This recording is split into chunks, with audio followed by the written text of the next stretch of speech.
اللہ علیہ وسلم نے مخلوق کا تعلق خالق کے ساتھ بھی جوڑا اور ایسا جوڑا کہ وہ مخلوق خالق کی محبوب بن گئی، اور آپس کے تعلقات بھی رحمت دو عالم صلی اللہ علیہ وسلم نے انسانوں کو انسانوں کا حق بتایا، مخلوق کو خالق کا حق بتایا۔ حضور اقدس صلی اللہ علیہ وسلم نے صحابہ سے پوچھا، جانتے ہو کہ خالق کا مخلوق پر کیا حق ہے؟ عرض کی اللہ اور اس کے رسول بہتر جانتے ہیں۔ آپ صلی اللہ علیہ وسلم نے فرمایا مخلوق پر خالق کا حق یہ ہے کہ اس کی ذات میں صفات میں کسی کو شریک نہ کرے، جس رب نے انہیں پیدا کیا ہے خالص اسی کی عبادت کرے۔ اور پھر فرمایا جانتے ہو جب مخلوق خالق کا حق ادا کر دے تو پھر خالق پر مخلوق کا کیا حق ہے؟ عرض کی اللہ اور اس کے رسول بہتر جانتے ہیں۔ آپ صلی اللہ علیہ وسلم نے فرمایا جب مخلوق خالق کا حق ادا کرے اور خالصتاً اس کی عبادت کرے، پھر خالق پر مخلوق کا حق یہ ہے کہ انہیں جہنم کا عذاب نہ دے۔ آپ صلی اللہ علیہ وسلم نے اس تعلق کو بھی سمجھایا۔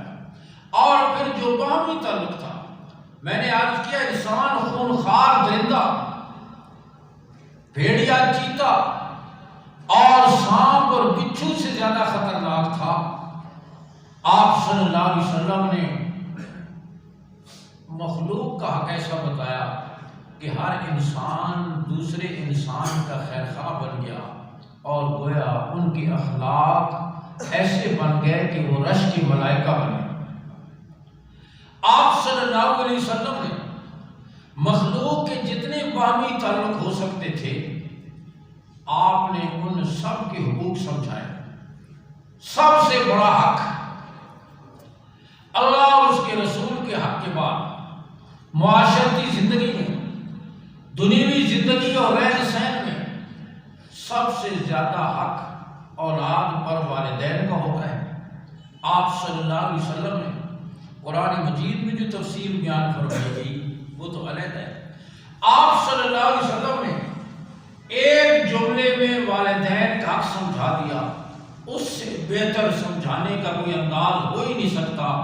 یہ ایک نبی کی شان ہے کہ وہ دریا کو کوزے کے اندر بند کر دیتا ہے۔ آپ صلی اللہ علیہ وسلم نے فرمایا تیرا باپ جنت کا ایک دروازہ ہے، چاہے تو اس کو توڑ دے، ضائع کر دے، چاہے تو اس کی حفاظت کر۔ تیری ماں جنت کا ایک دروازہ ہے، چاہے تو اس کو ضائع کر دے اور چاہے تو اس کی حفاظت کر۔ آپ صلی اللہ علیہ وسلم نے فرمایا رب کی رضامندی والدین کی رضامندی میں ہے، رب کی ناراضگی والدین کی ناراضگی میں۔ آپ صلی اللہ علیہ وسلم نے والدین کا حق بتایا۔ والدین کو آپ صلی اللہ علیہ وسلم نے اولاد کے حقوق سمجھائے کہ اولاد کی نعمت اللہ نے تمہیں دی ہے تو اب اس کا حق کیا ہے، اس کا اچھا نام رکھو۔ اس 7 سال کی عمر کو پہنچے تو نماز پڑھنے کا حکم کرو، 10 سال کی عمر میں نماز نہ پڑھنے پر تنبیہ کرو، اور بالغ ہو جائیں تو پھر ان کا نکاح کر دو۔ آپ صلی اللہ علیہ وسلم نے فرمایا بچہ بولنا شروع کرے اس کو اللہ کا نام سکھاؤ، اس کی زبان پر اللہ کا نام آئے۔ بیٹی ہے تو اس کے حقوق سمجھائے۔ اسی طریقے سے رشتوں میں بیوی ہے تو آپ صلی اللہ علیہ وسلم نے اسے شوہر کا حق سمجھایا، شوہر کو بیوی کا حق سمجھایا۔ آپ صلی اللہ علیہ وسلم کی تشریف آوری سے پہلے عورت کی حیثیت گھریلو سامان سے زیادہ نہیں تھی، جیسے گھر میں چارپائیاں ہیں، میز ہے، کرسی ہے، اسی طریقے سے عورت کی اتنی حیثیت تھی، اس سے زیادہ اس کی حیثیت نہ تھی۔ آپ اندازہ کریں کہ حیثیت کیا ہوتی کہ جب باپ اپنی بیٹی کو زندہ درگور کر دیتا تھا، زمین پہ اس کو دیکھنا گوارا نہیں کرتا تھا، تو حق اور کہاں سے ہوتا۔ لیکن آپ صلی اللہ علیہ وسلم نے بیٹی کا حق سمجھایا۔ آپ صلی اللہ علیہ وسلم کے دولت قدر پر ایک خاتون کچھ مانگنے کے لیے آئی، اس کے ساتھ 2 چھوٹی چھوٹی بچیاں تھیں۔ ام المومنین حضرت عائشہ رضی اللہ تعالیٰ عنہ کے پاس اس وقت ایک کھجور تھی، وہ کھجور انہوں نے اس خاتون کو دے دی. اس نے کھجور آدھی آدھی کر کے آدھی کھجور ایک بیٹی کو کھلا دی, آدھی دوسری کو کھلا دی. حالانکہ وہ خود بھی بھوکی تھی لیکن خود اس میں سے کچھ نہ کھایا. ام المومنین حضرت عائشہ رضی اللہ تعالیٰ عنہ اس پر بڑی حیران. حضور دولت قدہ پر تشریف لائے تو سارا قصہ سنایا. حضور وہ خاتون خود بھی بھوکی تھی لیکن اس نے آدھی کھجور ایک بچی کو کھلا دی, آدھی دوسری کو کھلا دی. رحمت دو عالم صلی اللہ علیہ وسلم نے فرمایا عائشہ جو ان بیٹیوں کے ساتھ آزمایا جائے اور پھر 3 بیٹیوں کی پرورش کرے, 2 کی کرے, تربیت کرے, بلوغت کو پہنچے, نکاح کر کے رخصت کر دے, میرے آقا نے فرمایا وہ باپ اور میں جنت میں یوں ہوں گے جیسے شہادت کی انگلی اور درمیان کی انگلی. آپ صلی اللہ علیہ وسلم نے بیٹی کا حق سمجھایا, بہن کا حق سمجھایا, ماں کا حق سمجھایا, بیوی کا حق سمجھایا, شوہر کو بیوی کا حق سمجھایا. خیرکم خیرکم لأہلہ, تم میں سے سب سے بہترین آدمی وہ ہے جو اپنے گھر والوں کے ساتھ اچھا سلوک کرے. بیوی کو شوہر کا حق سمجھایا. لو کنت آمر احدا ان یسجد لأحد لامرت النساء یسجدن لأزواجہن. فرمایا میری شریعت میں اللہ کے علاوہ کسی کو سجدہ کرنے کی اجازت ہوتی تو میں بیوی کو حکم کرتا کہ وہ شوہر کو سجدہ کرے, لیکن میری شریعت میں اللہ کے علاوہ کسی کو سجدہ کرنے کی اجازت نہیں. پڑوسی کا حق سمجھایا. آپ صلی اللہ علیہ وسلم نے فرمایا 3 دفعہ قسم کھا کے واللہ لا یؤمن واللہ لا یؤمن واللہ لا یؤمن, اللہ کی قسم وہ شخص مومن نہیں, اللہ کی قسم وہ شخص مومن نہیں, اللہ کی قسم وہ شخص مومن نہیں. 3 دفعہ قسم کھا کے فرمایا. صحابہ نے پوچھا کون بدبخت ایسا جس کے بارے میں آپ قسم کھا کے 3 دفعہ قسم کھا کے فرما رہے ہیں کہ وہ مومن نہیں ہے, وہ کون ہے؟ آپ نے فرمایا جس کے شر سے اس کا پڑوسی محفوظ نہیں ہے, جس کے شر سے اس کا پڑوسی محفوظ نہیں ہے. فرمایا اللہ کی قسم ہوگا. فرمایا بازار جبریل یوسینی, ادھر دیکھو پیاریاں کدے نہیں دیکھیں, جبریل علیہ السلام مسلسل مجھے مازال جبریل یوسینی بالجار, جبریل جب بھی میرے پاس آئے مجھے پڑوسی کے حقوق کے بارے میں مسلسل تاکید فرماتے رہے. حتی ظننت انہ سیورثہ, یہاں تک کہ مجھے گمان ہونے لگا کہ پڑوسی کو بھی وراثت میں حق دے دیا جائے گا جیسے اولاد کا اور دیگر قریبی رشتہ داروں کا حق ہے, پڑوسی کو بھی شاید وراثت میں حق دے دیں.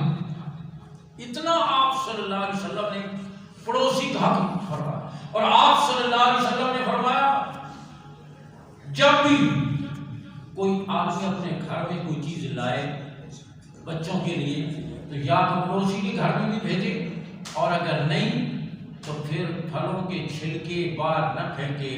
ایسے نہ ہو کہ پڑوسی کے بچے دیکھ کر پریشان ہوں, اس کو تنگ کرے اور اس کو خریدنے کی استطاعت. آپ صلی اللہ علیہ وسلم نے فرمایا اپنی دیوار کو اس انداز میں مت بلند کرو کہ پڑوسی کے گھر کی ہوا اور اس کی روشنی متاثر ہو جائے. اور کرو. آپ صلی اللہ علیہ وسلم نے یہاں تک تاکید فرمائی. اب تو خیر قدریں ہی بدل گئی نا, سوچیں ہی بدل گئی, جذبے ہی بدل گئے, سب کچھ بدل گیا, لیکن کوئی دور تھا کہ پڑوسی کا اتنا خیال رکھا جاتا تھا.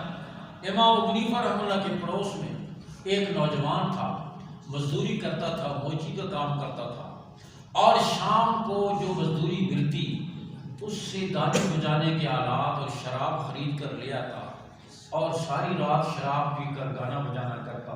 پورا محلہ اس کی اس حرکت سے تنگ تھا. آخر اس کی شکایت کی گئی, وہ پولیس اس کو گرفتار کر کے لے گئی. اگلی رات خاموشی رہی. امام صاحب نے پوچھا کہ وہ میرا پڑوسی نہیں ہے, کدھر گیا؟ بتایا کہ اس کو تو پولیس گرفتار کر کے لے گئی محلے والوں کی شکایت. اور اس دوران میں جب وہ شراب پی کر نشے کی حالت میں ہوتا اور گانا بجانا کرتا, عربی کا ایک شعر پڑھتا تھا جس کا ترجمہ یہ ہے, میں بڑا اچھا جوان تھا, سرحدوں کی حفاظت کے کام آتا, لیکن لوگوں نے مجھے ضائع کر دیا. یہ شعر پڑھا. جب گرفتار ہو کے جیل پہنچا, امام صاحب بذات خود جیل تشریف لے گئے. جیل میں ہلچل مچ گئی. جیل حکمران لوٹتے ہوئے آئے. وقت کا امام ابو حنیفہ کیسے تشریف لائے؟ کوتوال آیا, جیل سپرنٹینڈنٹ امام صاحب نے فرمایا تمہارے کارندے میرے پڑوسی کو گرفتار کر کے لے آئے، میری ضمانت پر اسے رہا کر۔ آپ اندازہ کرو، میری ضمانت پر اسے رہا کر، فوراً رہا کر دیا گیا۔ جب باہر آیا امام صاحب نے اسے بلایا اور فرمایا دیکھ تو کہا کرتا تھا لوگوں نے مجھے ضائع کر دیا، میں نے تو تجھے نہیں ضائع ہونے دیا۔ اس نے امام صاحب سے کہا آپ بھی اپنا کان میرے قریب کریں اور منہ قریب کر کے کہنا آج میں بھی آپ سے آپ کے سامنے اللہ سے وعدہ کرتا ہوں آج کے بعد اللہ کے کسی حکم کو ضائع نہیں کروں گا۔ توبہ کی سچی اور وقت کے بڑے اولیاء میں اس کے شمار ہوئے۔ میں عرض کیا کبھی اس انداز میں پڑوسی کا حق امت سمجھتی تھی، آج تو میں نے عرض کیا سب کچھ بدل گیا۔ ہمارے اوپر حیوانیت سوار ہوگی، حیوانیت، کھانے پینے اینٹ روڑا اکٹھا کرنے کے علاوہ انسانیت نام کی کوئی چیز رہی؟ کماؤ کماؤ رات میں کچھ اندر ڈالو کچھ اوپر ڈالو کچھ باہر، اینٹ روڑا اکٹھا، بس اس سے آگے انسانیت کہاں نہیں، دم توڑ گئی۔ امام مالک رحمہ اللہ کے پڑوس میں مکان بک رہا تھا، خریدار نے مالک سے پوچھا مکان خریدنا چاہتا ہوں کتنی قیمت ہے؟ اس نے کہا 20,000 دینار۔ اس نے کہا اس آبادی میں اس طرح کے جتنے مکان ہیں سب کی قیمت 10,000 ہے، آپ کو 20,000 مانگ رہے۔ وہ مالک کہنے لگا مکان کی قیمت تو 10,000 دینار ہی ہے، دیکھتے نہیں ہو پڑوس کس کا ہے؟ امام مالک کا پڑوس ہے، 10,000 اس کی قیمت امام مالک کے پڑوس کی وجہ سے بڑھ گئی۔ قیمت تو اس کی 10,000 ہے، کبھی پڑوس کی وجہ سے مکانوں کی قیمتیں بڑھ جایا کرتی تھی۔ آپ لوگ پرانا نہیں پھر ہو گئے۔ میں آج کر رہا ہوں آپ صلی اللہ علیہ وسلم نے یہ حقوق سمجھایا، پڑوسی کا حق سمجھایا، والدین کا حق سمجھایا، اولاد کا حق سمجھایا، یہاں تک کہ آپ صلی اللہ علیہ وسلم نے مالک اور مزدور کا تعلق سمجھاتے ہوئے آپ صلی اللہ علیہ وسلم نے امیر کو غریب کا حق سمجھایا، غریب کو امیر کا حق سمجھایا۔ آپ صلی اللہ علیہ وسلم نے یہ ساری زندگی دینی زندگی سمجھائی۔ اور پھر یہ ذہن کریں آپ صلی اللہ علیہ وسلم نے امت کو دین جو اعتدال والا دین ہے، یہ دین اسلام اعتدال والا دین ہے، یہ دین اسلام دین فطرت ہے۔ فطرت پر چلنا بڑا آسان ہوتا ہے، فطرت کے خلاف چلنا مشکل ہوتا ہے۔ جیسے آپ یوں سمجھیں منہ میں لقمہ ڈالنا یہ فطرت ہے اور ناک میں لقمہ ٹھوسنا یہ خلاف فطرت ہے، پاؤں کے بال چلنا یہ فطرت ہے اور سر کے بال چلنا یہ خلاف فطرت ہے۔ بالکل اسی طرح دین اسلام دین فطرت ہے اور فطرت پہ چلنا مشکل نہیں ہوا کرتا، آسان ہوتا ہے۔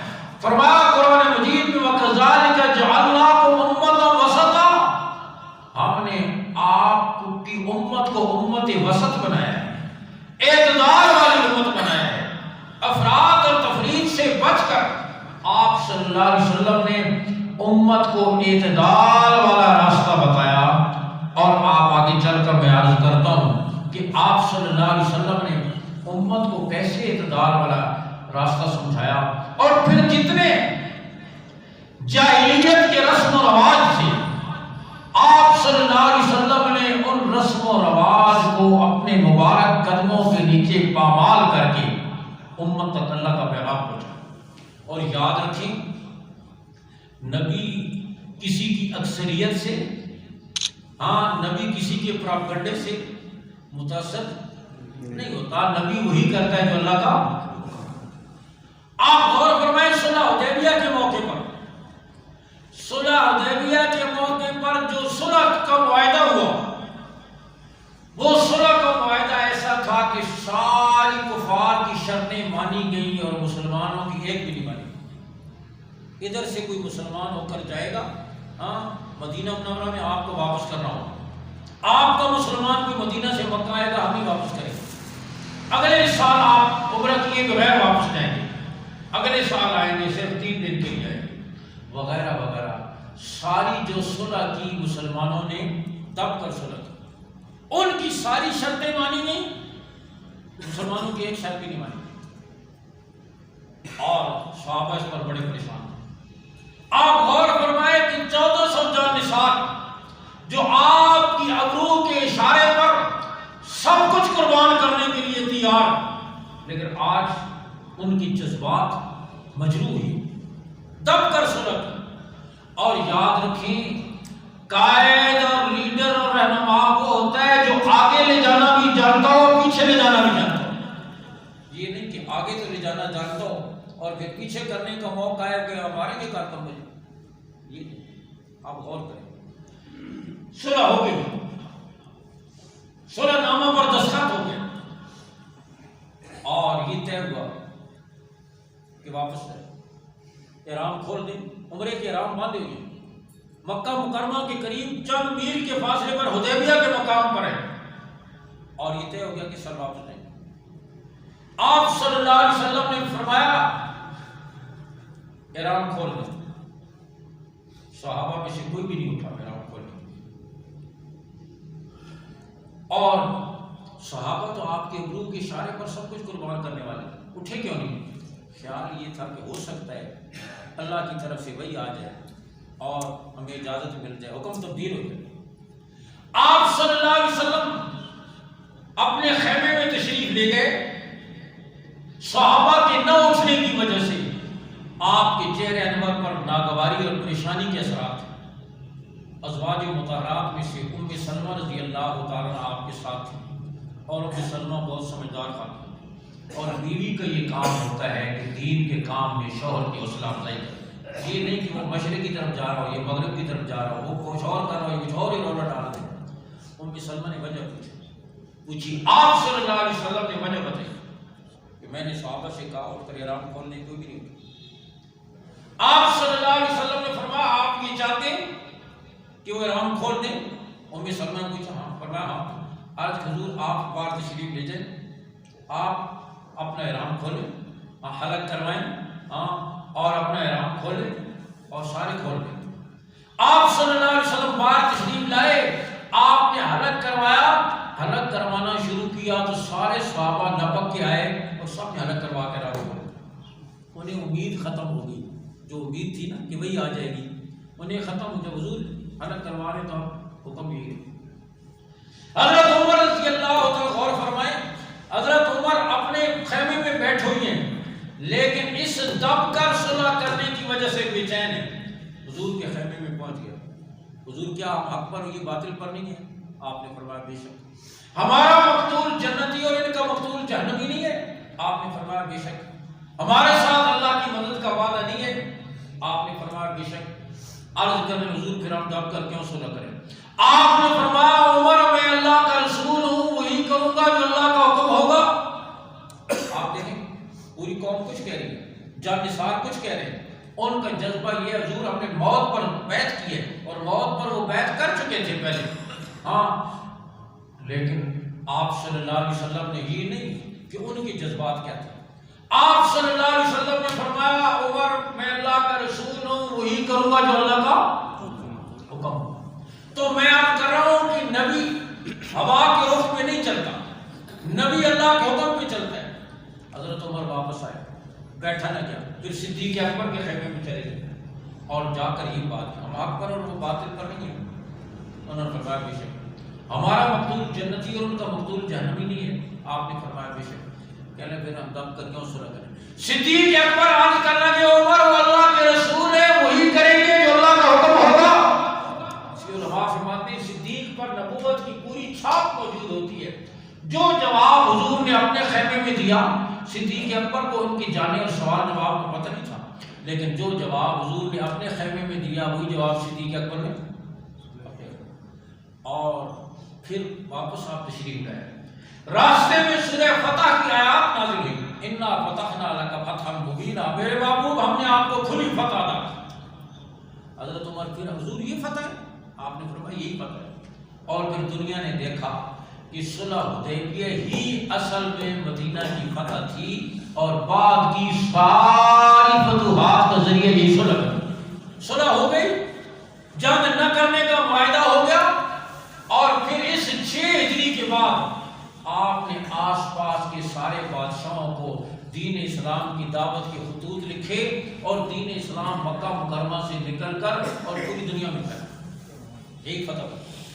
تو میں عرض کر رہا ہوں کہ حضور اقدس صلی اللہ علیہ وسلم نے غور فرمایا، امت تک اللہ کا وہ دین جو اعتدال والا دین ہے، جو فطرت والا دین ہے، افراط اور تفریط سے ہٹ کر آپ نے وہ دین امت کو سمجھایا، ان کے دلوں میں اتارا، رسم و رواج چڑھا۔ آپ غور فرمائیں، آپ صلی اللہ علیہ وسلم کے صاحبزادے حضرت ابراہیم رضی اللہ تعالیٰ کا انتقال ہوا،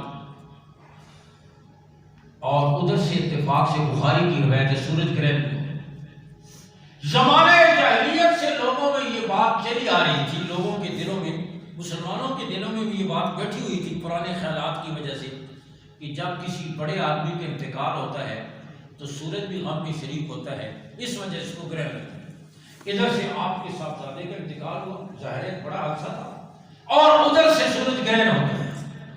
صحابہ نے آپس میں باتیں کرنا شروع کر دی کہ دیکھو حضور کے صاحبزادے کا انتقال ہوا ہے تو سورج کو گرہن ہے۔ اب اگر کوئی سیاسی لیڈر ہوتا، اس کے کارکن لیڈری چمکاتے، کوئی پیر ہوتا، اس کے مرید پیری چمکاتے کو حضرت صاحب کا، اور پیروں کی مریدی، پیری تو مرید ہی چمکاتے ہیں، الٹی سیدھے کرامتے بیان کر کر کے حضرت نے یوں کیا تو یوں کیا، یوں کیا، فلاں کو پھونک ماری تو جل گیا، حضرت نے ہوا سوئی گیس کے چولہا ہوا، فلاں یوں جل گیا، یوں جل گیا، لیکن یہ تو اللہ کے نبی ہے۔ آپ صلی اللہ علیہ وسلم تک یہ بات پہنچی کہ لوگ یوں باتیں کر رہے ہیں۔ رحمت دو عالم صلی اللہ علیہ وسلم اپنی حجرہ مبارکہ سے دولت قدہ سے باہر تشریف لائے، اور آپ صلی اللہ علیہ وسلم نے اس جاہلیت کی رسم کو جڑ سے اکھاڑ پھینکا اور فرمایا ان الشمس والقمر آیاتان من آیات اللہ لا ينکسفان لموت احد ولا لحیاتی۔ اور میری امت کے لوگوں، سورج اور چاند اللہ کی نشانیوں میں سے دو نشانیاں ہیں، کسی کی موت اور زندگی سے ان پر کوئی اثر نہیں پڑتا۔ یہ بات دل سے نکال لو، کسی کی موت اور زندگی سے ان پر کوئی اثر نہیں پڑتا۔ لہذا جب سورج گرہن ہو جائے فافزعوا الی الصلاۃ، نماز کی طرف متوجہ ہو۔ آپ نے صلاۃ الکسوف، سورج گرہن کی نماز پڑھنا آپ نے سکھائی، اور آپ صلی اللہ علیہ وسلم نے جاہلیت کی اس رسم کا قلع کم کیا۔ اور میں عرض کر رہا ہوں پوری زندگی آپ غور فرمائیں کہ آپ صلی اللہ علیہ وسلم نے امت کو جائز اور ناجائز کی حدود بتائی، کہاں تک جائز ہے اور کہاں تک ناجائز ہے۔ دین اسلام میں نے عرض کیا دین فطرت ہے، بجا سکتی نہیں ہے، اور ایسی آزادی بھی نہیں ہے کہ آدمی اللہ کو بھول جائے اور اللہ کی بغاوت کر دے، لیکن فطرت کے تقاضوں کو دین اسلام نے پامال نہیں کیا۔ آپ صلی اللہ علیہ وسلم نے تمام مواقع معاشرتی زندگی ہو، معاشی زندگی ہو، خوشی کا موقع ہو، غم کا موقع ہو، معاشرت ہو، گھریلو زندگی ہو، آپ نے امت کی ہر موقع پر رہنمائی فرمائی اور اعتدال کا تمہارا رکھا۔ حضرت ابراہیم رضی اللہ تعالیٰ آپ کے بیٹے 11-12 سال کی عمر میں ان کا انتقال ہوا، اور حکماء یہ کہتے ہیں اولاد ایسا پھل ہے جو جتنا کچا ہوتا ہے اتنا میٹھا ہوتا ہے۔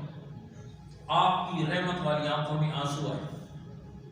حضرت صاحب پوچھنے لگے کیونکہ اسلام کی تعلیم نہیں دی تھی، ان کا خیال یہ تھا کہ شاید آنسوؤں کا آنا بھی صبر کے خلاف ہے۔ عرض کرنے کے مانتے ہیں رسول اللہ جو آپ بھی روتے ہیں؟ آپ نے فرمایا یہ تو رحمت ہے جو اللہ نے بندوں کے دل میں رکھی ہے، آنسوؤں کے آنے میں کوئی حرج نہیں ہے۔ حرج کس میں ہے؟ من لطم الخدود وشق الجیوب وضاع بدام الجاہلیت فلیس منا، جس نے مصیبت کو چہرے کو پیٹا، گریبان پھاڑا، بین کیے، آپ نے فرمایا وہ ہم میں سے نہیں۔ آپ نے یہ آنکھوں میں آنسو آئے یہاں تک بس، اور پھر آپ صلی اللہ علیہ وسلم نے امت کو کیا بتایا، کیا پیغام دیا؟ یہ سمجھا دیا کہ آنسوؤں کا آنا صبر کے خلاف نہیں، حق بتا دیا۔ اور آگے کیا فرمایا ان القلب یحزن والعین تدمع ولا نقول الا ما يرضى ربنا وانا بفراقك یا ابراہیم المحزونون۔ دل غمگین ہے، آنکھوں سے آنسو بہ رہے ہیں، لیکن زبان سے وہی بات نکلے گی جس سے رب راضی ہوگا، اس لیے کہ بیٹا بے زیادہ محبوب والدین بے شک محبوب، لیکن والدین کی محبت، پدری محبت دینے والا رب، ماں کی ممتا کے ہیرے دینے والا رب اس سے زیادہ محبوب۔ دل بھی غمگین ہے، ابراہیم تیری جدائی پر آنکھوں سے آنسو بہ رہے ہیں، لیکن زبان سے وہی بات نکلے گی جس سے رب راضی ہوگا، جس سے رب راضی۔ آپ نے امت کو حل بتا دی، آنسو آ جائیں فطرتی چیز ہے، غم اولاد کی جدائی پر، اس میں کوئی حرج، لیکن اس سے بڑھ کر گریبان پھاڑنا، بیان کرنا اور جاہلیت کے طور طریقے اختیار کرنا، آپ اس کی ممانعت فرما دیں، حدود متعین فرما دیں۔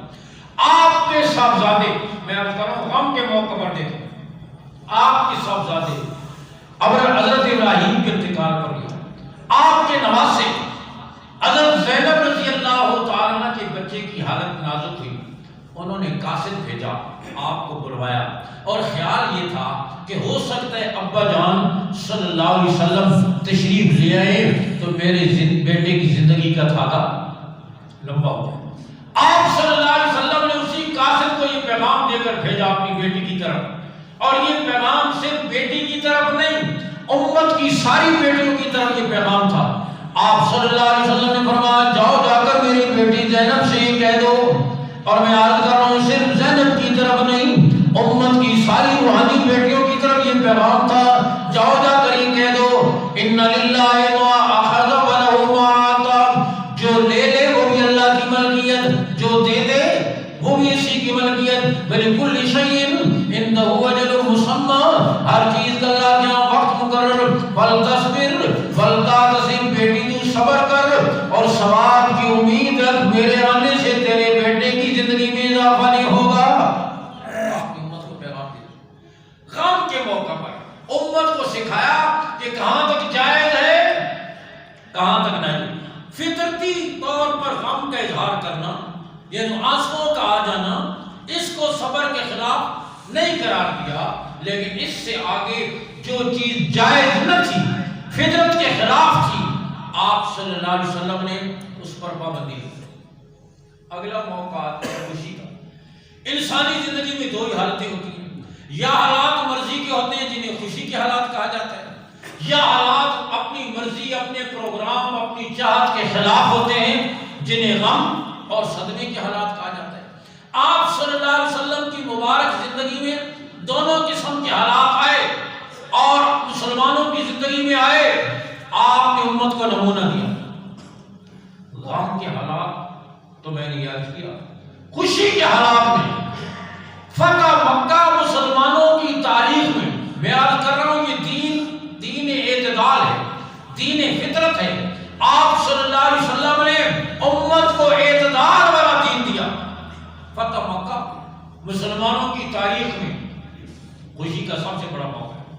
آج مسلمان اس شہر میں فاتحانہ انداز میں داخل ہو رہے ہیں جہاں جس شہر کی گلیوں میں کل بلال کے پاؤں میں مکہ کے بچے رسی ڈال کر یوں گھسیٹتے تھے گلیوں میں، جیسے چھوٹے بچے کبھی مرغی کے پاؤں میں رسی ڈال کر اسے گھسیٹتے ہیں، بلال کو مکہ کی گلیوں میں یوں گھسیٹا جاتا تھا۔ لیکن غور کرو نا، یہ دین کے لیے قربانی ہے۔ بلال کے پاؤں میں رسی ڈال کر اللہ کی توحید کی خاطر مکہ کی گلیوں میں گھسیٹا جاتا تھا۔ میرے رب نے فرمایا بلال اب میں تجھے اعزاز یہ دیتا ہوں، تو زمین پہ قدم رکھے گا تیرے قدموں کی آٹھ جنت میں سنائی دے گی، تیرے قدموں کی آٹھ جنت۔ یاد رکھو دین کے لیے کچھ کرنے والا کبھی وہ ضائع نہیں جاتا۔ وکان اللہ شاکرا علیما، اللہ کی ذات بڑی قدردان ہے۔ جس شہر کی گلیوں میں بلال کے پاؤں میں رسی ڈال کر گھسیٹا گیا، زریرہ کی آنکھیں نکلی، لبینہ کا چمڑا اترا، اور 90 سالہ بوڑھی عورت عمار کی والدہ 90 سال کی بوڑھی، اس دور میں اس سے زیادہ تشدد کا اور کوئی طریقہ ہو ہی نہیں سکتا تھا۔ ابو جہل نے ان کی ایک ٹانگ ایک اونٹ کے ساتھ، دوسری ٹانگ دوسری اونٹ کے ساتھ باندھ کر دونوں اونٹوں کو مخالف سمت میں چلا دیا، اور ان کا جسم دو لخت ہو گیا۔ پہلا خون دین اسلام میں جو گرا دین کی سربلندی کے لیے، وہ ایک عورت کا خون ہے۔ سب سے پہلی ایمان لانے والی عورت ہے حضرت خدیجہ، سب اور تسلی دینے والی بھی عورت ہیں حضرت خدیجہ. سب سے پہلے اسلام کی خاطر جن کا خون گرا وہ بھی عورت ہیں. حضرت سمیہ رضی اللہ تعالیٰ بیان کر رہا ہوں، سمیہ کو چیر کے رکھ دیا گیا، زریرہ کی آنکھیں نکلی، لبینہ کا چمڑا ادھڑا، خباب کو آگ کے انگاروں پہ لٹایا گیا. آپ صلی اللہ علیہ وسلم کی پشت مبارک پر اونٹ کی اجری رکھی گئی. یہ سارے ظلم مکہ مکرمہ کی 13 سالہ زندگی میں مسلمانوں پر روا رکھے گئے. آج مسلمان غور کریں، اس شہر میں فاتحانہ انداز میں داخل ہوئے، 10,000 چمکتی ہوئی تلواروں کے ساتھ حضور مکہ مکرمہ میں تشریف لے جا رہے ہیں. کفر کے ستون لڑک رہے، کوئی آپ کا راستہ روکنے والا نہیں. غور کرو، یہ دین اعتدال ہے. آپ صلی اللہ علیہ وسلم نے فرمایا خوشی میں دیکھو خوشی دینے والا کیا کہتا ہے، غم میں دیکھو غم بھیجنے والا کیا کہتا ہے. مسلمان آزاد نہیں، ہاں کہ نہیں خوشی کا موقع ہے جی ہم تو ارمان نکالیں گے.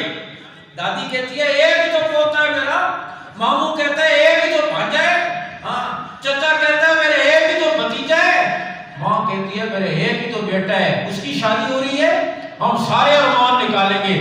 ارمان نکالنے کا کیا مطلب؟ کھل کر اللہ کی بغاوت اور نافرمانی کریں گے اور اللہ کو ناراض کریں گے، اس کے نبی کو ناراض کریں گے. ہم تو خوشیوں کے موقع پر آپ کے سوائے ہو جاتے ہیں. کسی معمولی سے الیکشن میں کونسلر کا الیکشن ہو، کوئی چھوٹا موٹا، کیا حیثیت ہے ان الیکشنوں کی؟ آج تو کوئی صدر وزیر اعظم بھی بن جائے، ہاں تو کیا حیثیت ہے ہماری؟ تو سوائے اس کے کہ 14 اگست کو ہم بیل لگا کر اور ہمارے نوجوان سلنسر نکال کر موٹر سائیکل گرو کر کے ہاں پھر آتے ہیں، اس کے علاوہ ہماری کون سی آزادی؟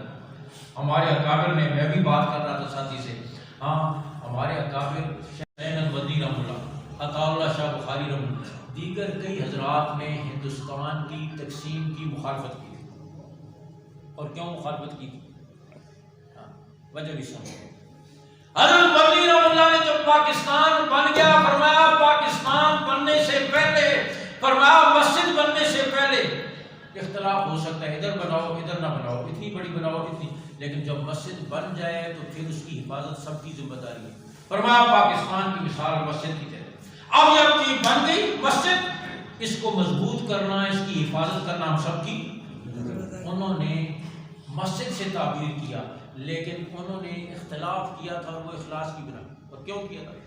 فرمایا تھا ملک بن جائے گا، کلندر حاجی گویا دیدہ گویا. آج ان کی ایک ایک بات بالکل 100% سامنے آ رہی ہے. اور فرمایا ملک بن جائے گا، ملک تمہارا ہوگا، پالیسیاں یہود و نصارہ کی ہوگی، ملک تمہارا ہوگا، پیسہ وہ استعمال کریں گے، ملک تمہارا ہوگا، عہدے وہ تقسیم کریں گے، تمہیں اختیار نہیں ہوگا. آج غور کرو، ہماری معاشی پالیسی ہماری اپنی ہے، بولو صدر، وزیر اعظم، وزیر داخلہ، وزیر خارجہ، ہاں آرمی چیف ہم خود لگاتے ہیں. بریگیڈیئر سپر تمہاری مرضی کی ہاں پروموشن نہیں ہوتی. تو میں نے عرض کیا حضور اقدس صلی اللہ علیہ وسلم نے اس موقع پر مسلمانوں کی تاریخ میں خوشی کا سب سے بڑا موقع، ہم تو میں نے عرض کیا چھوٹا سا کوئی الیکشن جیت جائے نا اور رات کو 2-4 ووٹ پہلی گنتی میں اس کے زیادہ ہو جائیں، او پگڑا ہے، ناچ ہے، ڈھول کارکن جشن منا رہے ہیں. شرم بھی نہیں آتی کہ ہم کس چیز کے جشن مناتے ہیں، کون سی چیز ہے ہماری آزادی کی، لیکن ہماری وقت مانی چاہیے. ہمیں احساس ہی نہیں ہے کہ ہم کتنی ذلت میں چلے گئے. ڈھول ڈھمکا ہے، گانا بجا، کارکن جشن منا رہے ہیں، خواہ دوسری گنتی میں فجر سے پہلے دوبارہ ہار ہی جائے، لیکن ایک دفعہ تو پڑاکا نکال دیتے ہے مسلم لیگ اور آپ جشن منا رہے ہیں، ڈھول ڈھمکے کر رہے ہیں. خیر حضور اقدس صلی اللہ علیہ وسلم داخل ہوئے، کفر کے ستون لرز رہے. آپ صلی اللہ علیہ وسلم نے غور کرو، یہ دین میں عرض کر رہا ہوں موضوع یہ ہے، یہ دین اعتدال. آپ نے دستوں میں تقسیم فرمایا، اس 10,000 یہ دستہ ادھر سے گزرے، یہ دستہ ادھر سے داخل ہو. شہر مکہ کے مختلف اطراف سے یہ داخلے مکہ مکرمہ یہ قافلے داخل ہوئے. حضرت خالد بن ولید رضی اللہ تعالیٰ خدائی کی طرف سے ان کا قافلہ داخل اور خالد نے نعرہ لگایا الیوم یوم الملحمہ، آج جنگ و جدل کا دن ہے، آج خون پانے کا دن ہے، آج سارے ظلموں کا بدلہ لینے کا دن ہے.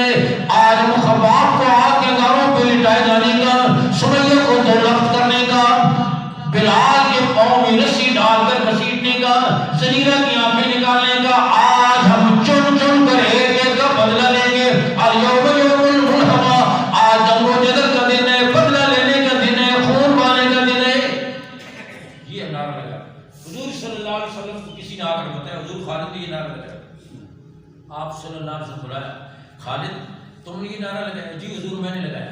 ان کے سارے ظلم میری آنکھوں کے سامنے، آج ہم چن چن کر ایک ایک کا بدلہ لیں گے، میں نے نعرہ لگایا۔ رحمت دو عالم صلی اللہ علیہ وسلم نے فرمایا خالد تیری غیرت کا تقاضا یہ بدلہ لیا جائے، میری رحمت کا تقاضا یہ کہ معاف کر دیا جائے، تیری غیرت کا تقاضا یہ کہ بدلہ لیا جائے۔ اور تو حضرت خالد رضی اللہ عنہ کو حضور نے ڈانٹا نہیں، یہ کیا کر رہے ہو، ایسے مت کیا کرو، اس لیے کہ ان کے جذبات کو بھی ٹھیس نہیں پہنچانی، کہ یہ جذبات دین دشمنوں کے لیے، کفر کے لیے یہ جذبات بڑے قیمتی ہیں۔ اور کریں آپ صلی اللہ علیہ وسلم نے غور فرمائے، رخ بدلا لیکن آپ نے جذبات کو ختم نہیں، سمجھ آ رہی ہے بات؟ آپ صلی اللہ علیہ وسلم نے فرمایا خالد تیری غیرت کا تقاضا یہ بھی اچھی بات ہے، جو تو نے کہی ہے یہ بھی اچھی بات ہے، تیری غیرت کا تقاضا ہے نا، تیری غیرت کا تقاضا یہ کہ بدلہ لیا جائے، لیکن میری رحمت کا تقاضا یہ کہ معاف کر دیا جائے۔ خالد نعرہ بدل لو اور نعرہ لگا اور یوم المرحمہ، آج رحم کرنے کا دن ہے، ان ظلموں کو بھول جانے کا دن ہے، معاف کر دینے کا دن ہے۔ اور پھر آپ صلی اللہ علیہ وسلم نے اونٹنی پر سوار ہو، پالان کی اگلی لکڑی کے ساتھ آپ کا سر مبارک لگ رہا ہے، اتنا سر چھپایا ہو، نہ جشن ہے نہ خرافات ہے۔ ہلاکو اور چنگیز خان نے فتح کے موقع پر مخالفین کی کھوپڑیوں کے مینار بنائے، ان کو آگ لگائی، ان پر شرابیں پی۔ کون سا ظلم ہے جو مفتوح علاقوں میں فاتحین نے روا نہیں رکھا، لیکن امام الانبیاء فاتح بن کر داخل ہے۔ آپ صلی اللہ علیہ وسلم نے فرمایا جو آدمی اپنے گھر کا دروازہ بند کر لے اسے بھی امان ہے، جو بیت اللہ میں چلا جائے اسے بھی امان ہے۔ اسی رات ابو سفیان رضی اللہ عنہ مسلمان ہوئے تھے اور مکہ کے سردار بھی تھے، ان کی عزت افزائی کے لیے آپ نے فرمایا جو ابو سفیان کے گھر میں چلا جائے اسے بھی امان ہے، جو بیت اللہ میں چلا جائے اسے بھی امان ہے، جو اپنے گھر کا دروازہ بند کر لے اسے بھی امان ہے۔ اور آپ صلی اللہ علیہ وسلم نے مکہ کے وہ لوگ جو آپ کی قوم کے لوگ تھے، آپ صلی اللہ علیہ وسلم نے فرمایا آج میں تم سے وہی بات کہتا ہوں، انہوں نے سر جھکایا نہیں، پتہ نہیں آج ہمارے لیے کیا ہوگا، ہماری گردنیں ہمارے تن سے جدا ہو جائیں گی۔ آپ صلی اللہ علیہ وسلم نے فرمایا آج میں تم سے وہی بات کہتا ہوں جو یوسف نے اپنے بھائیوں سے کہی تھی، لا تثریب علیکم اليوم، آج تم پر کوئی گرفت نہیں، اذهبوا وانتم طلقاء، تم جاؤ تم سارے کے سارے آزاد ہو۔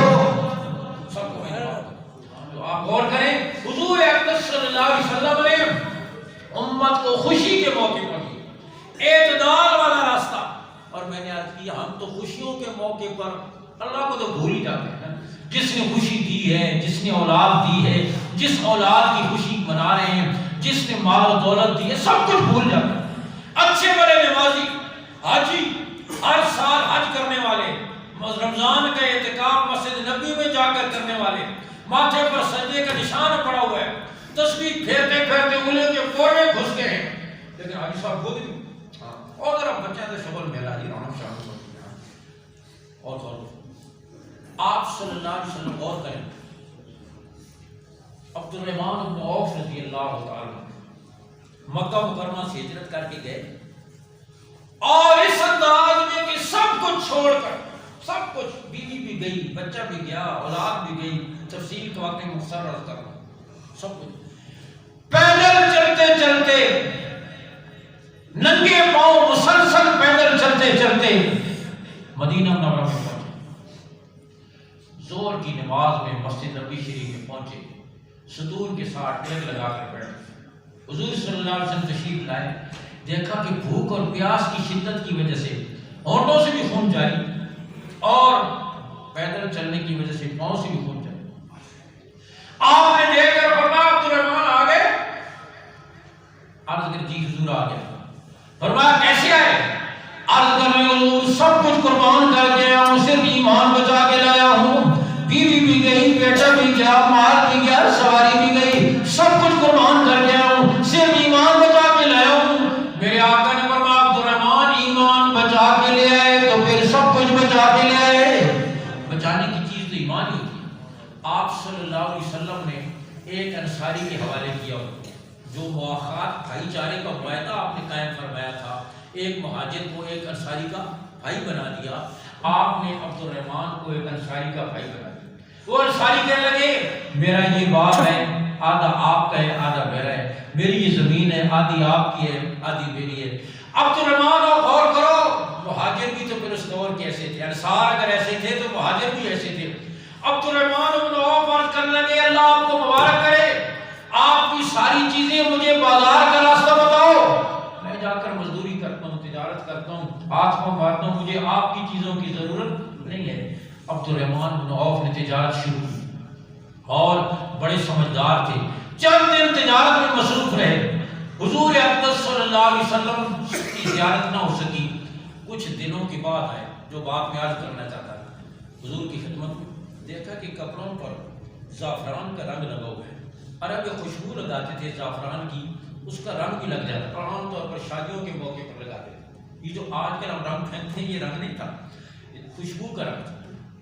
آپ نے دیکھ کر فرمایا عبد الرحمان یہ کیا، یہ رنگ کیسا؟ حضور میری شادی ہوئی۔ آپ صلی اللہ علیہ وسلم کو معلوم بھی نہیں، غور کرو، آپ صلی اللہ علیہ وسلم کو بلانا تو درکنار، آپ کو بتایا بھی نہیں کہ حضور میری شادی ہوئی۔ آپ صلی اللہ علیہ وسلم نے فرمایا ولیمہ کیا ہے؟ حضور ولیمہ تو نہیں کیا۔ آپ نے فرمایا اولم ولو بشات، ولیمہ کرو، خواہ ایک بکری ذبح کر کے کیوں۔ اب اس واقعے سے کیا بات معلوم؟ ایک تو یہ کہ حضور اقدس صلی اللہ علیہ وسلم نے ناراضگی کے اظہار نہیں فرمایا، بڑے بے وفا مکہ سے میں تمہیں لے کر آیا ہوں، ٹھکانہ یہاں میں نے تمہیں دیا ہے، میری وجہ سے تمہارے ساتھ تعاون ہوا ہے، میری وجہ سے تمہاری تجارت چمکی ہے، اور تم نے مجھے شادی پر بلایا ہی نہیں، بتایا بھی نہیں۔ اور کرو، ہم تو گلہ کرتے ہیں نا، او جی پھر آپ نے پترے کی شادی تھی نہیں سدا نا بھائی، پھر جینا مرنا ہی ختم ہو گیا، جینا مرنا۔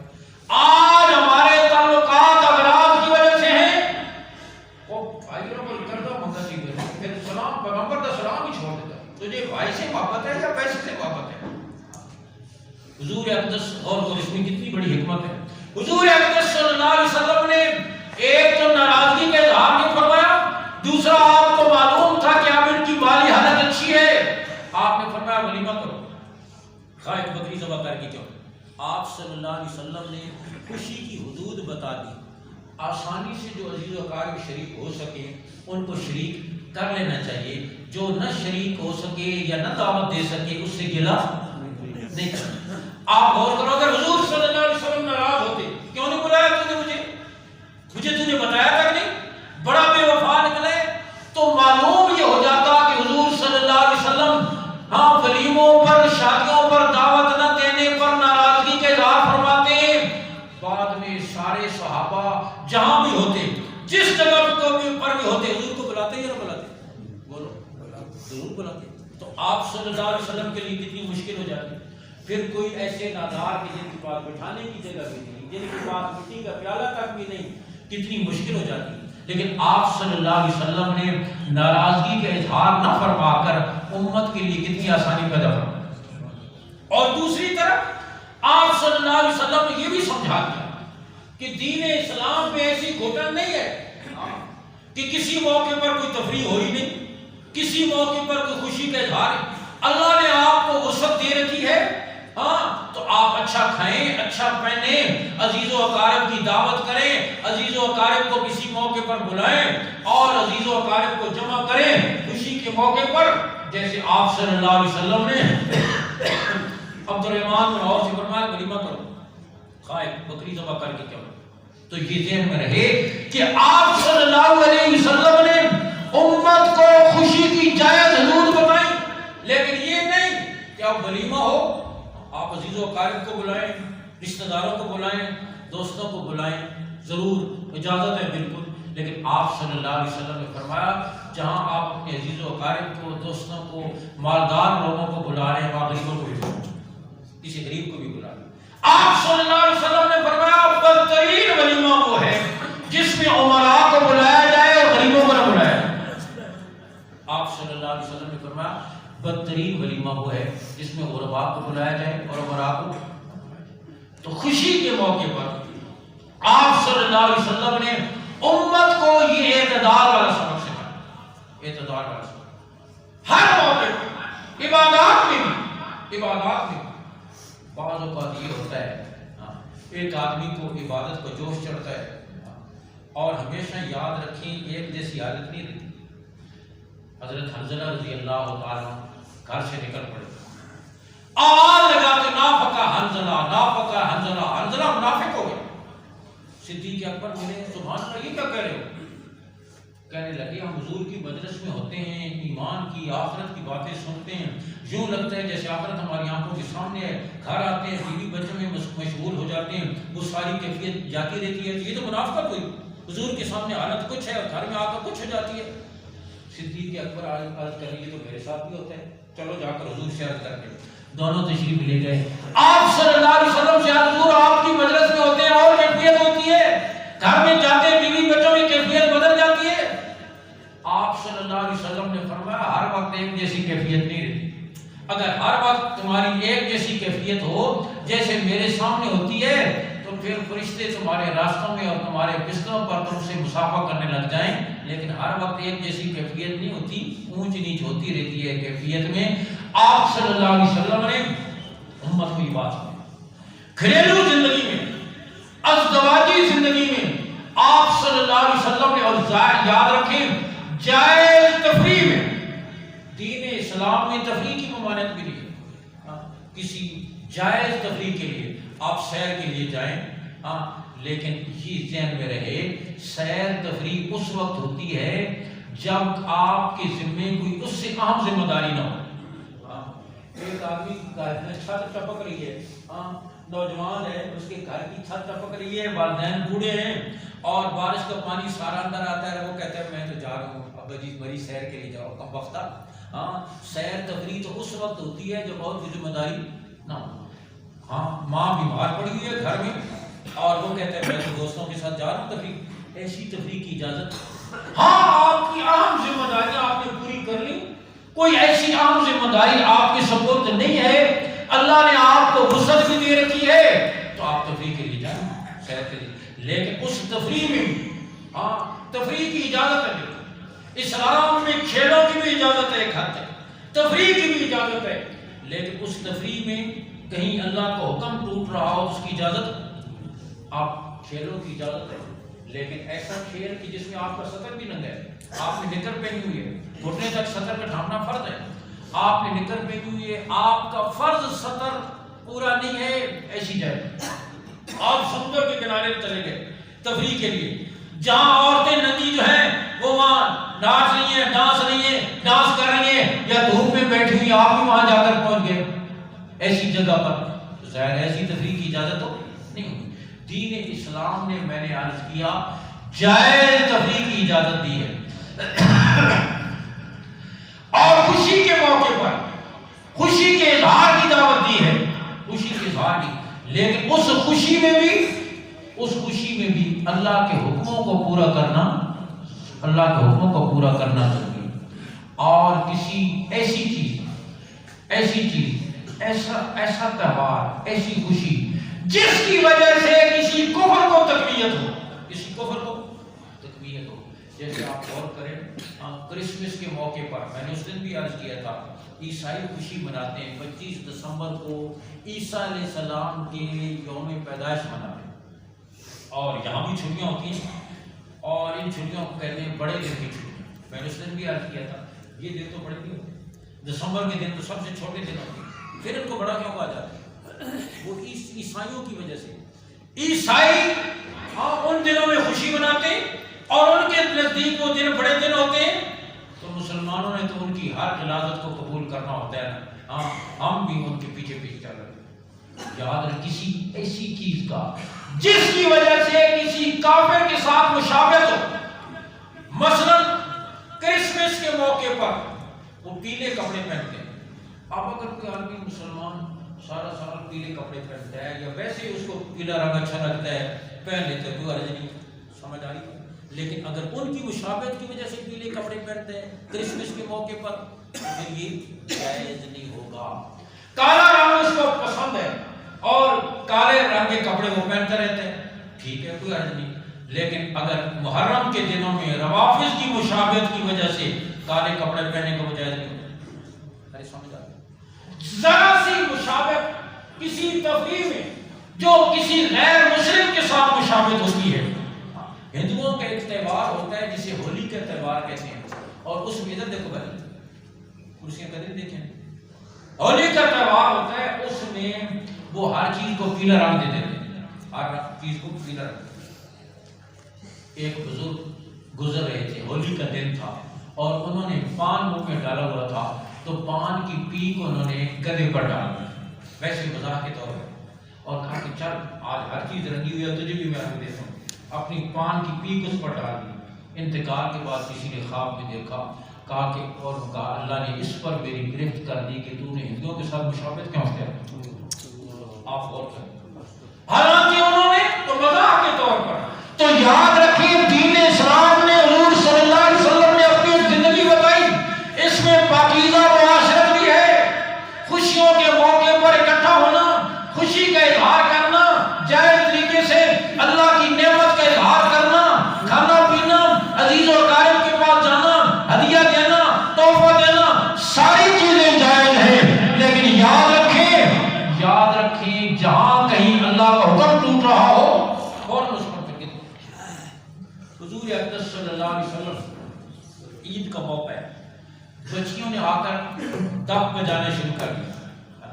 جیسے ڈھول ہوتا ہے, ڈھول دونوں طرف سے بند ہوتا ہے, دف جو ہوتا ہے وہ ایک طرف سے بند ہوتا ہے. دف بجانا شروع کر دیا اور کچھ جنگی گیت اور چیزیں شروع کر دیا. آپ صلی اللہ علیہ وسلم نے منع نہیں کرنا, آپ تشریف فرما. صدیق اکبر رضی اللہ عنہ تشریف لائے, وہ بچیاں اسی طرح وہ گیت اور اپنا دف بجاتی رہی. صدیق اکبر ہی تشریف, ان میں سے ایک بچی وہ گیت گاتی کہنے لگی وفینا نبی یعلم ما فی غد, ہمارے درمیان ایسے نبی ہیں جو کل کی باتیں اور کل کی خبریں جانتے ہیں. وہ کہہ رہی ہے ہمارے درمیان ایسے نبی ہیں کہ جو غیب کی خبریں جانتے ہیں. وفینا نبی یعلم ما فی غد. جب یہ جملہ اس نے کہا, آپ نے منع فرمایا ایسا مت کہو, کل کی بات اللہ ہی جانتا ہے. ہاں اللہ کے بتانے سے نبی کو بھی علم ہو جاتی ہے, لیکن فرمایا فوراً آپ نے ٹوک دیا, فرمایا یہ مت کہو وفینا نبی یعلم ما فی غد, آپ نے روک دیا. تو جہاں کوئی خلاف ورزی ہو رہی ہو, ہاں آپ صلی اللہ علیہ وسلم نے فوراً اس کو ٹوکا. خیر وہ گانا بجانا کر رہی تھی, اب جنگی گیت, گانے بجانے سے مراد جنگی گیت تھی, اشعار تھے, دف بجا رہی تھی, خوشی کے اظہار, چھوٹی بچیاں تھیں. آپ تشریف لائے وہ کرتی رہی, صدیق اکبر تشریف لائے وہ کرتی رہی. ادھر سے دستک ہوئی اور حضرت عمر آ گئے. جو ہی حضرت عمر رضی اللہ تعالیٰ کی آمد کو انہیں پتہ چلا, وہ ساری کی ساری منتشر ہو گئی ادھر ادھر, اور وہ جو دف بجا رہی تھی وہ دف نیچے رکھ کر اوپر بیٹھ گئی اور سارا وہ سلسلہ کھیل ختم کر دیا. حضور صلی اللہ علیہ وسلم مسکرائے, آپ نے فرمایا عمر میں آیا یہ کھیل کرتی رہی, صدیق اکبر آئے یہ کھیل کرتی رہی, عمر تو آیا اور یہ ساری بات کھڑی ہوئی. عمر شیطان تیرے سائے سے بھی ڈرتا ہے. آپ غور فرمائیں, آپ نے تو بچیوں کو بھی منع نہیں فرمایا ایک حد تک جہاں تک جائز تھا, لیکن حضرت عمر رضی اللہ تعالیٰ کا جو جذبہ تھا, جو سختی کا دین کے معاملے میں, آپ نے عمر کو بھی یہ نہیں فرمایا کہ عمر تو ایسی سختی نہ کیا کر, ہاں لیکن ان بچیوں کو بھی منع نہیں فرمایا. مقصد یہ تھا کہ جہاں سختی کی ضرورت ہوگی تو پھر عمر کی یہ دینی سختی کام آئے گی, اور نبی نے بتانا تھا کہ کہاں تک جائز ہے کہاں تک جائز ہے. آپ صلی اللہ علیہ وسلم کے ایک جملے سے امت کو دین کی رہنمائی ملی. حضرت انس رضی اللہ عنہ کے بھائی تھے, عبیر نام تھا, انہوں نے ایک پرندہ پالا ہوا تھا, چڑیا قسم کا, اس کو بڑا چاہتے تھے ہر وقت اس کے ساتھ کھیلنا. اچانک وہ مر گیا تو بڑے پریشان ہوئے, بچے تھے پریشان ہوئے. آپ صلی اللہ علیہ وسلم تشریف لے جاتے اس طرف, تو آپ انہیں چھیڑتے اور فرماتے یا عبیر ما فعل النغیر, اب عبیر تیری چڑیا کا کیا بنا, تیرے پرندے کا کیا بنا. اس کی دلجوئی کے لیے علماء نے, آپ کا یہ ایک مزاحیہ جملہ تھا, آپ کا یہ ایک مزاحیہ جملہ تھا جس سے علماء نے 100 مسائل کا استنباط کیا. فقہ کے گھر میں پرندہ پالنا جائز ہے, اس طرح کے بہت سارے 100 مسئلوں کا ایک آپ کے جملے سے استنباط کیا. تو میں آپ کر رہا ہوں, آپ صلی اللہ علیہ وسلم نے حدود میں صحابی آئے, عرض کرنے لگے حضور آپ کے کھانے کی دعوت ہے. آپ نے فرمایا عائشہ تو بھائی, عائشہ بھی میرے ساتھ ہوگی.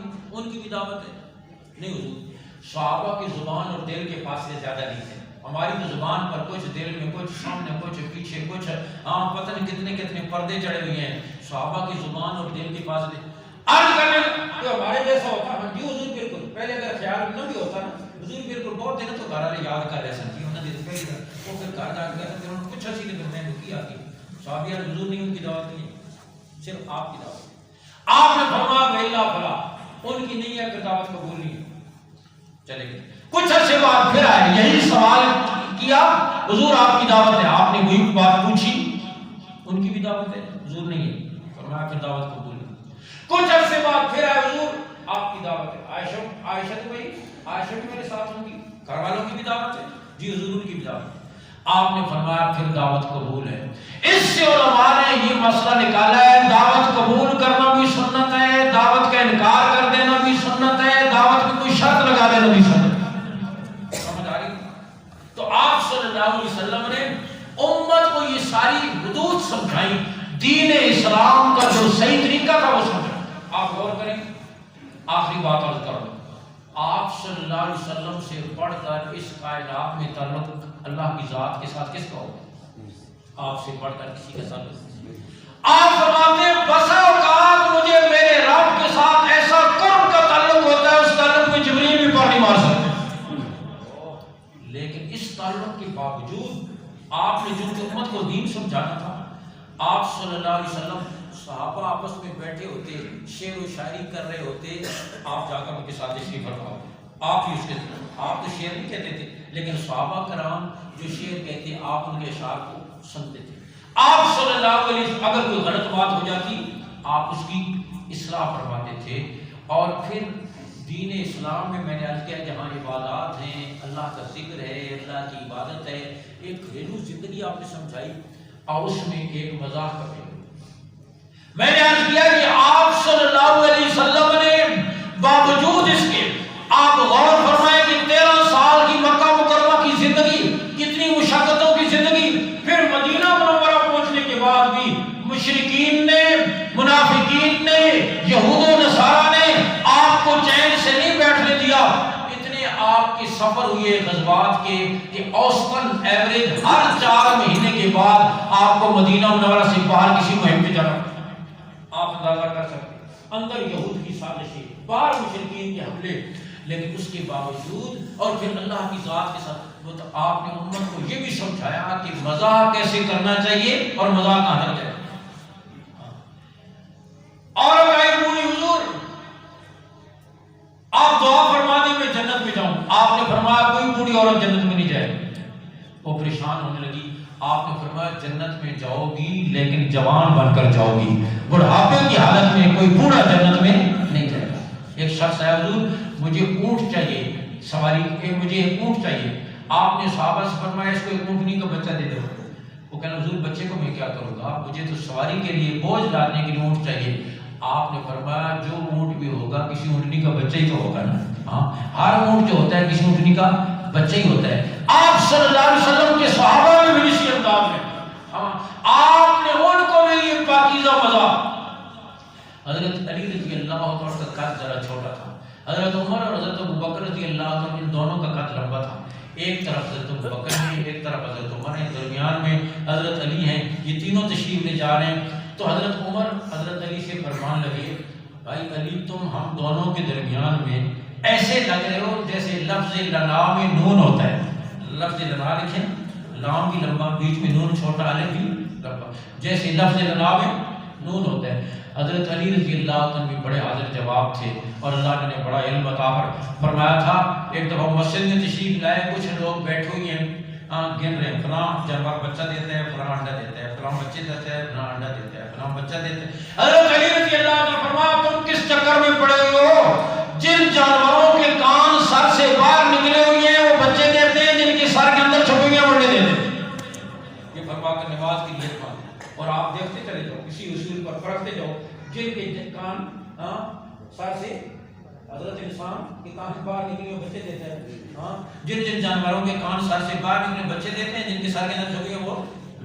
تو حضرت علی نے فرمایا ہاں بھائی عمر ٹھیک کہتے ہو کہ میں دونوں کے درمیان میں یوں لگ رہا ہوں جیسے لفظ لنا میں نون ہوتا ہے، لیکن نون کو بیچ میں سے نکال دیا جائے تو پھر لا بن جاتا ہے، ہاں، جس کا معنی نفی کا ہوتا ہے، ہاں، اور نہیں کا ہوتا ہے۔ ایک دفعہ کھجوریں کھا رہے ہیں اور حضرت ابوبکر، حضرت عمر، یہ حضرات کھجوریں کھا کھا کر ساری گٹھلیاں حضرت علی کے سامنے رکھتے جا رہے ہیں اور ان کے سامنے گٹھلیوں کا ڈھیر لگ گیا۔